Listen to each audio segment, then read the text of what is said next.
The emergency lights cast an eerie red glow across the frozen walls of Europa Station 7. Kate Adams watched her breath turn into ice crystals in front of her face. The temperature display on her wrist unit showed minus 43 degrees Celsius and dropping fast. Without the station's main heating system, the brutal cold of Jupiter's moon was creeping in through every crack and seam. 3 days ago, there had been 5 of them. Now she was alone. The accident happened so fast.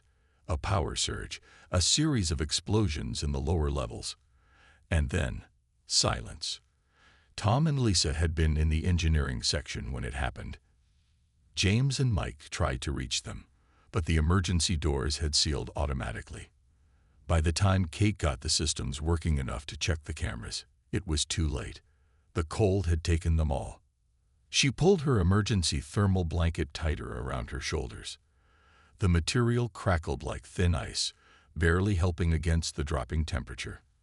The station's backup power was failing, sector by sector. Soon, even the emergency lights would go dark. Warning: core temperature critical.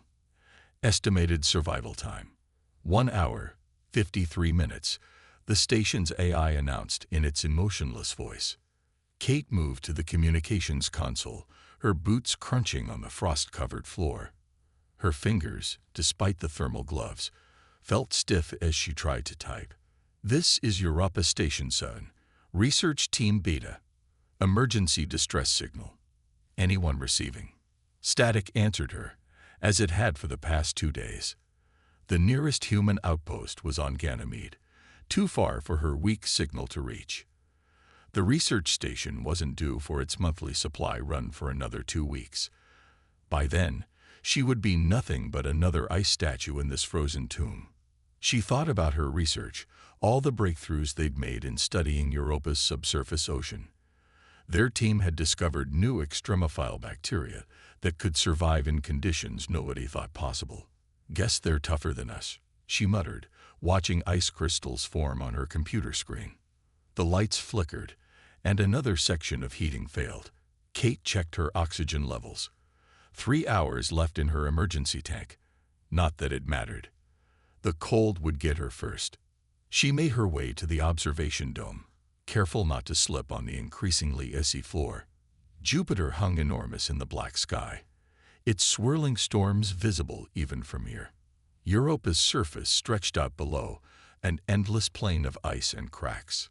Beautiful and deadly. Warning: temperature dropping below sustainable levels. Please proceed to emergency shelter, the AI droned. Kate almost laughed. The emergency shelter was in the lower levels, now sealed off and probably as frozen as the rest of the station. She had already tried cutting through the doors with a plasma torch, but the extreme cold made the equipment malfunction. She sat in the observation chair, watching her station die around her.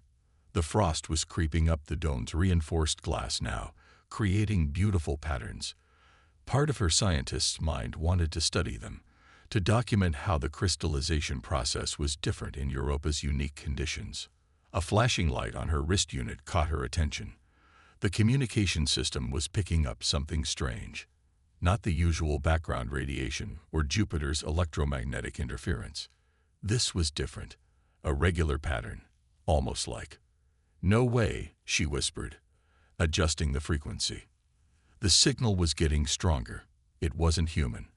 The wavelength was all wrong for any Earth technology she knew, but it was definitely artificial.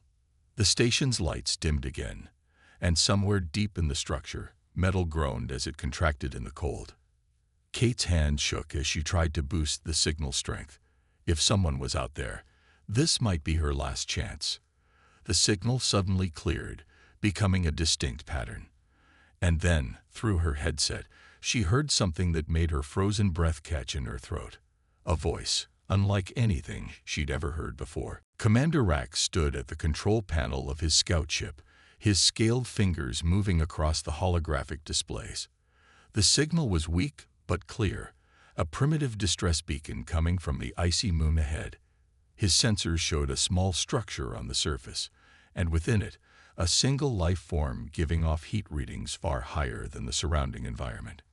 Patrol Command, this is Scout Vessel 247, he said into his communicator, detecting unusual activity on the third moon of the gas giant. Request permission to investigate. The response came quickly. Negative, Commander. That sector is marked for observation only. No contact authorized. Rax's throat scales rippled with frustration. He had seen too many die because of rigid protocols. The heat signature was fading rapidly. Whatever was in that structure wouldn't survive much longer. He looked at the moon through his viewport. The surface was beautiful in a stark way, nothing like his homeworld with its endless red deserts and 3 suns. Here, everything was white and blue, covered in sheets of ice that would have killed his ancestors in minutes. But generations of genetic engineering had made his people adaptable. What others saw as deadly cold, he found refreshing. The life sign flickered again. Dying. Patrol Command, he said, his voice firm. Signal disruption detected. Communications may be unstable. With a quick motion, he disabled his long-range communicator. Now they couldn't order him away. His ship descended through the thin atmosphere, ice particles scattering off the energy shields. The structure below was clearly artificial, geometric shapes that nature never made. Some kind of research station, he guessed. The design was inefficient, clearly made by a species that hadn't mastered space construction yet. The sensors gave him more detail now. The life form inside was moving, but slowly. The internal temperature of the structure was dropping fast. He recognized the pattern. System failure. Without power, the killing cold of space would claim another victim. Rax activated his ship's deep scanners, studying the being inside. The readings were fascinating. A warm-blooded species, using artificial coverings to survive. Their technology was primitive compared to his, but they had still managed to build a station on this hostile moon. That took courage. His ship's computer finally decoded some of their transmissions, simple radio waves carrying basic data. He could hear a voice now, female by the pitch, speaking words his translator struggled with. "You're up at Station 7. Emergency. Anyone, please." The translation matrix worked faster, processing the language patterns. Some kind of Earth dialect. The computer told him, Earth, the third planet of this system. His people had been observing it from afar for decades, watching its species develop. Contact was strictly forbidden until they reached a higher technological level. But Rax had seen too many worlds where life was snuffed out because of such rules. Sometimes progress needed a push. He brought his ship closer, using its energy field to shield the station from the worst of the cold. His sensors showed the life form moving toward something, an observation dome. Perfect. The being was looking up now, probably seeing his ship through the ice-covered glass. The readings showed a spike in their vital signs. Fear, excitement, both were common reactions to first contact. Rax checked his environmental systems. His ship was designed for his people's preferred climate, hot and dry. To this creature, it would feel like stepping into a furnace. But a hot furnace was better than freezing to death. He activated his short-range communicator, letting his translator process the alien language. The words felt strange in his mouth, but he spoke them anyway. Unknown station. This is Commander Rax.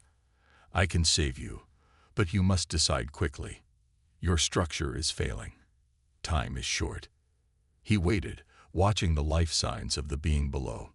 The next few moments would either break every first contact protocol his people had, or let him watch another intelligent being die needlessly. The choice, he decided, was worth any punishment his superiors might give him. Kate stared through the icy dome at the hovering spacecraft.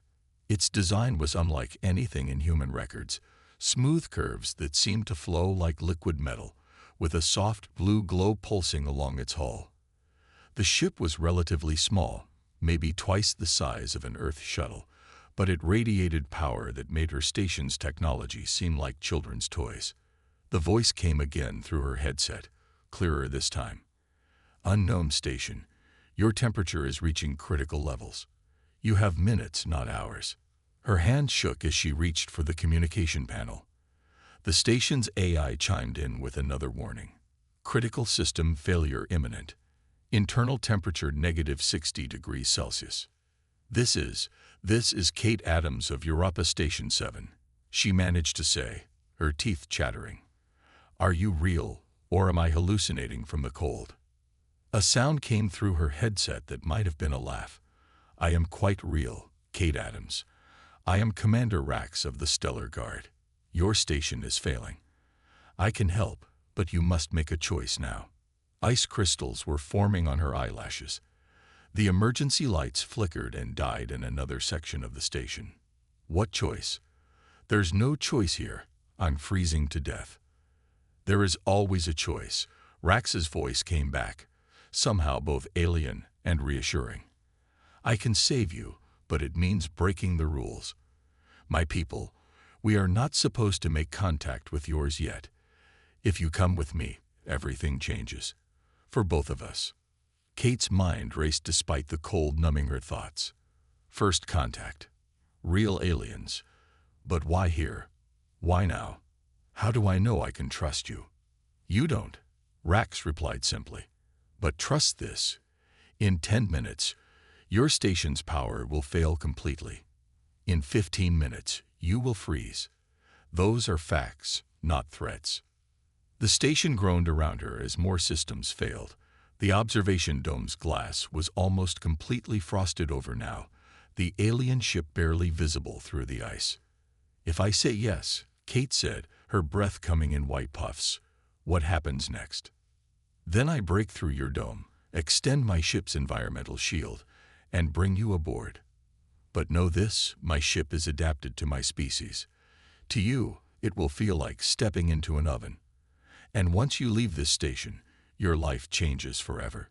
You cannot simply return to Earth as if nothing happened. Another section of the station went dark. The cold was so intense now that Kate could feel it burning her skin through her thermal gear. And if I say no, then I respect your choice and leave. Those are my people's laws. I cannot force first contact. Kate looked around at her dying station, at the ice-covered screens still showing their research data, at the photos of her team, now all frozen somewhere below. What would they have chosen? The station's AI spoke one last time before its power failed. Warning, life support critical. Total system failure in 5 minutes. Make your choice, Kate Adams. Rax's voice came through, urgent now. Join me or freeze. There is no third option. Kate stood up, her joints stiff with cold. Through the frosted dome, she could see the alien ship moving closer, its blue glow brightening. This was more than a rescue. This was a moment that would change human history, if she lived to tell about it. She touched the frozen display screen one last time, looking at the data they'd died to collect. Maybe this was why. Maybe this was what they'd really been searching for out here on this icy moon. Commander Rax, she said, her voice stronger now despite the cold. I choose to join you. Get me out of here. The alien ship's glow intensified, and Kate heard Rax's voice one last time before everything changed. Brace yourself, Kate Adams of Earth. This is going to get interesting. The observation dome shattered in a controlled explosion, but Kate felt no rush of cold air. Instead, a bubble of warm energy surrounded her as Rax's ship moved closer.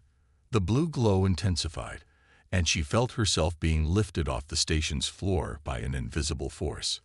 Her first thought as she floated toward the alien ship was simple. Rax hadn't been exaggerating about the heat. The moment she passed through the ship's outer hull, which seemed to part like liquid metal, the temperature hit her like a physical wall. It must have been at least 40 degrees Celsius inside. Sweat immediately began forming on her skin as she was gently lowered to the deck. Apologies for the climate. Rax's voice came from behind her. This is actually quite cool by my people's standards. Kate turned and got her first look at her rescuer.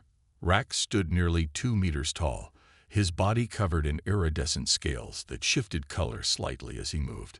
His face was surprisingly expressive, with large golden eyes and features that somehow managed to look both reptilian and noble.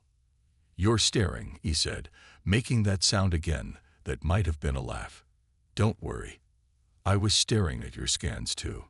We're both fascinating to each other." Kate quickly pulled off her thermal gear, now unnecessary in the sauna-like environment. "Thank you for saving me," she said, still shivering despite the heat. Reaction shock, she realized. But why? Why break your rules for one human? Rax moved to a control panel, his scaled fingers dancing over holographic displays. Because rules should serve life, not death. He paused, studying a readout. "Your core temperature is still dangerously low. Please, sit here." He gestured to what looked like a medical chair. Kate hesitated only a moment before sitting. A warm field of energy surrounded her, gradually raising her body temperature to normal. "Your station," Rax said as he worked. "It didn't fail naturally, did it?" Kate's eyes widened. "What do you mean?" "The pattern of systems failure. Too precise. Too targeted." His golden eyes met hers. "Someone wanted that station to fail. Wanted your team to die." The warmth from the medical field couldn't stop the chill that ran down Kate's spine. But who would? Why would anyone? "Your research," Rax said. "Tell me about it. What were you studying in Europa's ocean?" Kate described their discoveries. The new bacteria they'd found. The unique properties they displayed. As she spoke, Rax's scales shifted to a deeper color, showing what she guessed was intense interest. Organisms that can survive extreme cold while maintaining complex cellular functions, he mused. Organisms that could, theoretically, help a species adapt to any environment. He looked at her significantly. "Very valuable research, to many different parties. You think someone sabotaged us for our research data." The idea seemed impossible, yet the power surge that started everything. It didn't make sense. Our safety systems should have prevented it. Rax moved to another console, bringing up a holographic display of the station's power grid. "Look here," he said, pointing to energy flow patterns. "And here, this wasn't failure. This was murder." Kate stood up from the medical chair, her legs steady now. "We have to prove it. We have to tell someone." "We will," Rax said. "But it's complicated now. You're here, on my ship, when no human should even know we exist, and whoever tried to kill you thinks they succeeded." He turned to face her fully. "Are you ready to dive into something much bigger than either of us?" Kate looked back at Europa through the ship's transparent hull, at her frozen station below. Her team deserved justice, and this might be bigger than just their deaths. "I'm ready," she said. "Where do we start?" Rax's ship hung in orbit around Europa, its cloaking systems active to avoid detection. Inside, Kate watched in amazement as he brought up a three-dimensional hologram of their research data. The stolen files from Europa Station 7 floated in the air like glowing strands of DNA. "There," she pointed at a particular sequence. "That's what makes these bacteria special. They can survive in temperatures that should freeze any living thing solid. But they don't just survive. They thrive." Rax's scales shifted to a deep blue of concentration, and they can share this ability. Pass it to other organisms. Yes, we were still studying how, but Kate stopped suddenly, her eyes widening. "Oh God, that's why they wanted it, isn't it? Someone could use this to adapt to any environment, any planet, any war zone." Rax added grimly, "My people have been watching your corporations and governments. Some would pay anything for an advantage like this." A signal chimed on the ship's communication panel. Rax quickly activated it, and a stern voice filled the cabin. "Commander Rax, this is Control. Your location tracker shows unauthorized orbit patterns. Explain yourself." Kate held her breath as Rax responded smoothly, investigating anomalous readings from the moon's surface. "Nothing significant to report." "Negative, Commander. Return to your patrol route immediately." The voice became harder.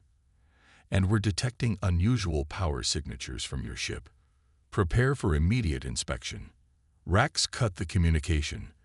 They know, he said, his scales now a mottled pattern of worry. Someone high up in the Stellar Guard must be involved.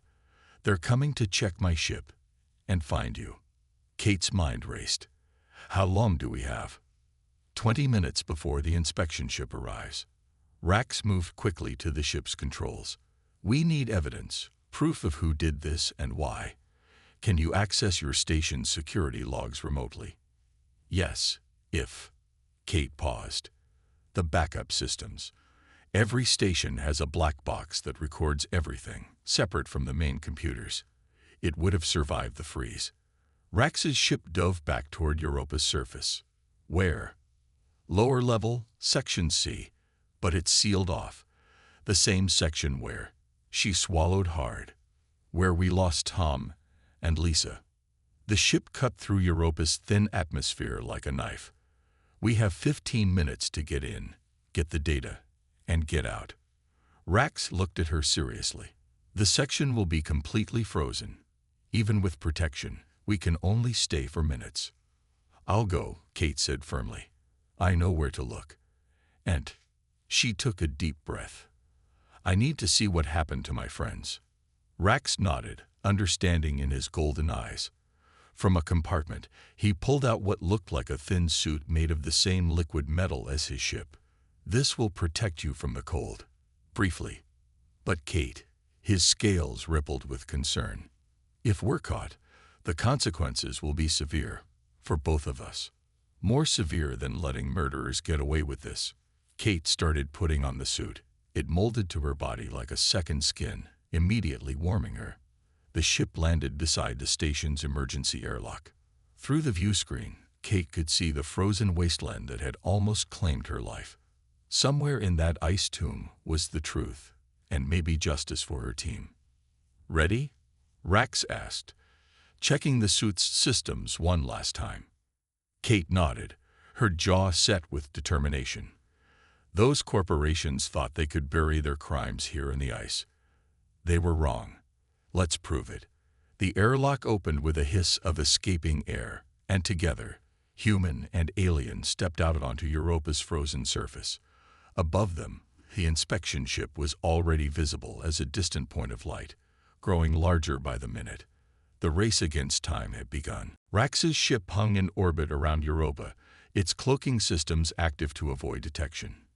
Inside, Kate watched in amazement as he brought up a three-dimensional hologram of their research data. The stolen files from Europa Station 7 floated in the air like glowing strands of DNA. There, she pointed at a particular sequence. That's what makes these bacteria special. They can survive in temperatures that should freeze any living thing solid. But they don't just survive. They thrive. Rax's scales shifted to a deep blue of concentration, and they can share this ability. Pass it to other organisms. Yes, we were still studying how, but Kate stopped suddenly, her eyes widening. Oh God, that's why they wanted it, isn't it?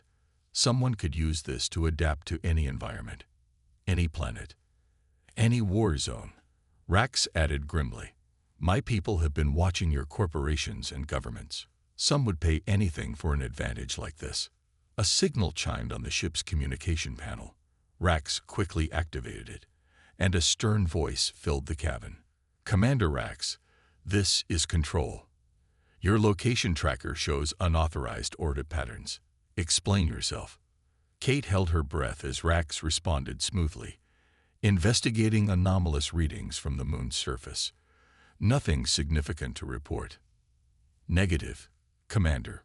Return to your patrol route immediately. The voice became harder. And we're detecting unusual power signatures from your ship. Prepare for immediate inspection. Rax cut the communication. They know, he said, his scales now a mottled pattern of worry. Someone high up in the Stellar Guard must be involved. They're coming to check my ship and find you. Kate's mind raced. How long do we have? 20 minutes before the inspection ship arrives. Rax moved quickly to the ship's controls. We need evidence. Proof of who did this and why. Can you access your station's security logs remotely? Yes, if. Kate paused. The backup systems. Every station has a black box that records everything, separate from the main computers. It would have survived the freeze. Rax's ship dove back toward Europa's surface. Where? Lower level, Section C. But it's sealed off. The same section where, she swallowed hard, where we lost Tom and Lisa. The ship cut through Europa's thin atmosphere like a knife. We have 15 minutes to get in, get the data, and get out. Rax looked at her seriously. The section will be completely frozen. Even with protection, we can only stay for minutes. I'll go, Kate said firmly. I know where to look. And she took a deep breath. I need to see what happened to my friends. Rax nodded, understanding in his golden eyes. From a compartment, he pulled out what looked like a thin suit made of the same liquid metal as his ship. This will protect you from the cold. Briefly. But Kate, his scales rippled with concern. If we're caught, the consequences will be severe, for both of us. More severe than letting murderers get away with this. Kate started putting on the suit. It molded to her body like a second skin, immediately warming her. The ship landed beside the station's emergency airlock. Through the view screen, Kate could see the frozen wasteland that had almost claimed her life. Somewhere in that ice tomb was the truth, and maybe justice for her team. Ready? Rax asked, checking the suit's systems one last time. Kate nodded, her jaw set with determination. Those corporations thought they could bury their crimes here in the ice. They were wrong. Let's prove it. The airlock opened with a hiss of escaping air, and together, human and alien stepped out onto Europa's frozen surface. Above them, the inspection ship was already visible as a distant point of light, growing larger by the minute. The race against time had begun. 3 days after their escape from Europa, Kate stood beside Rax in front of the combined Council of Earth and Stellar Species. The Great Chamber, hidden beneath the surface of Mars, had existed for decades, a secret meeting place where advanced civilizations watched humanity's progress. The data core from Europa Station 7 floated in a holographic display before them, its contents now clear for all to see. Kate's voice echoed through the chamber as the recording played. They killed my team for this research. They thought they could bury the truth in the ice, but the cold preserved everything, including their mistakes. The evidence was undeniable. The station's black box had recorded everything. Encrypted transmissions from global resource industries, ordering the sabotage, payments to corrupt Stellar Guard officials, even the exact frequency used to trigger the station's power failure. So, the council leader spoke, her form shifting between solid and energy in a way that still amazed Kate. 2 great crimes were committed: the murder of Earth scientists and the breaking of non-intervention protocols. Her gaze fixed on Rax. Commander, you violated our most sacred law. Rax stood tall, his scales a calm blue. I chose life over law. I would do it again. Yes, the leader said, surprising them both with a small smile. You would. And that is precisely why this council has decided to make changes. She gestured, and the chamber's walls became transparent, revealing the red Martian landscape outside. For too long, we have watched humanity struggle alone, telling ourselves it was for their own good. But your actions, Commander Rax, and your courage, Dr. Adams, have shown us something important. Another gesture, and new holograms appeared. The bacteria from Europa's ocean. This discovery, it could help terraform worlds, save dying species, or, her expression darkened, in the wrong hands, create weapons beyond imagination. Kate stepped forward. That's why we can't keep these secrets anymore. Humanity needs guidance, not isolation. We need to work together. The leader nodded. The council agrees. As of today, we are establishing a new protocol. The Earth Stellar Science Coalition. Joint research, shared discoveries, controlled advancement. She turned to Kate. Your team did not die in vain, Dr. Adams. Their discovery will help unite our peoples, not divide them. Rax's scales shifted to a bright pattern Kate now recognized as joy. But the leader wasn't finished. "Commander Rax, step forward." He did so, head high. "Your disobedience cannot go unpunished." A pause. "Therefore, you are hereby appointed as the first liaison officer to Earth's scientific community, working directly with Dr. Adams. Consider it a punishment to spend your days helping humans understand our technology." Kate couldn't help but smile at Rax's expression, a mix of shock and delight that made his scales ripple like a rainbow. "As for the criminals," the leader continued, "both human and stellar, they will face justice in their respective systems. Global resource industries is already being dismantled. The corrupt guard officials are under arrest." She rose, her energy form brightening. "Let this day mark a new chapter in the story of our peoples, not first contact as we planned it, but perhaps as it needed to be. Sometimes the best paths forward are the ones we didn't expect to take." Later, standing on Mars's surface in environmental suits, Kate and Rax watched Earth rise over the horizon, a blue jewel in the black sky. "Was it worth it?" Kate asked. "Breaking all those rules?"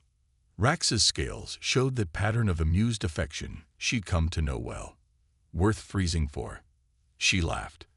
"Worth thawing for, definitely." Above them, ships from a dozen worlds moved through space, no longer hiding their presence from Earth. A new age had begun, born from one simple choice between cold protocol and warm humanity. "Ready to change the universe?" Rax asked. Kate nodded, thinking of her lost team, whose sacrifice had opened the door to something greater than they could have imagined. "Together," she said, "let's make it worth it."